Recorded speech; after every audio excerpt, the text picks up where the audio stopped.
Hi, this is Jeff, your host for KDT.TV. I'm sitting here at the Florida Chiropractic Convention with Dr. Bruce Coren, who is really the founder and chief of Diowave Lasers.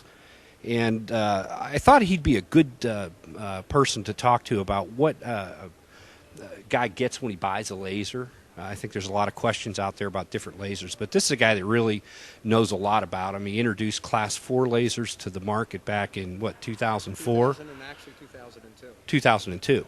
So anyway, I have a couple of questions for Dr. Coren. The first one is, what really should a doctor look for when they're buying a laser? So comment on that, please. Yeah, Jeff, that's a very important question, and too often many doctors look for the wrong qualities in a laser. The most important thing that they should look for is the ability of the laser to produce energy.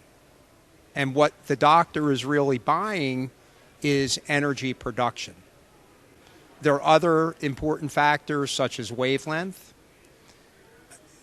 also whether the laser can operate on a 100% continuous basis or whether the laser can only pulse.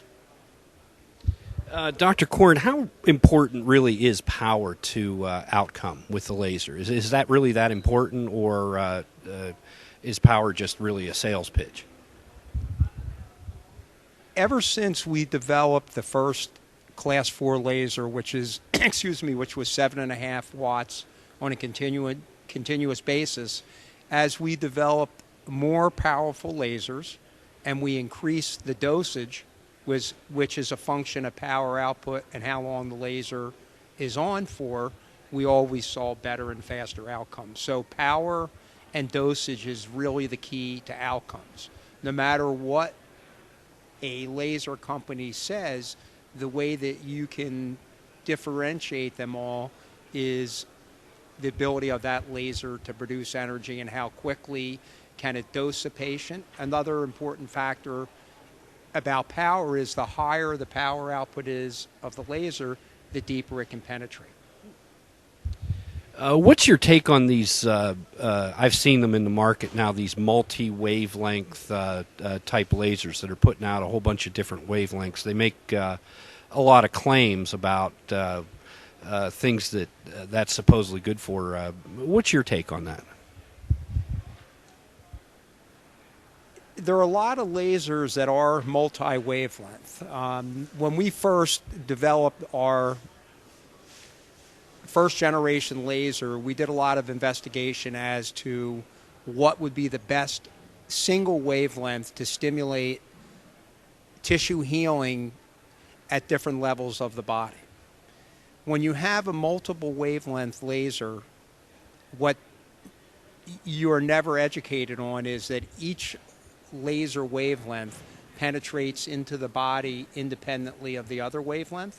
So if you have a 15-watt laser with 3 wavelengths, you're probably only really getting 5 watts of penetration. There is no scientific or clinical validity behind a dual or multi-wavelength theory. We have, at the 980 nanometer wavelength, seen everything from superficial wound healing to healing of disc pathologies and everything in between. So we feel the most important thing to do is pick one wavelength and put all the power behind that one wavelength. Typically, lasers that are in the infrared spectrum will stimulate wound healing, they'll stimulate cell regeneration, but if you don't have enough laser energy on the skin, you're not going to get a therapeutic effect deeper into the body. Thank you, Dr. Coren. We appreciate the time you spend with us today.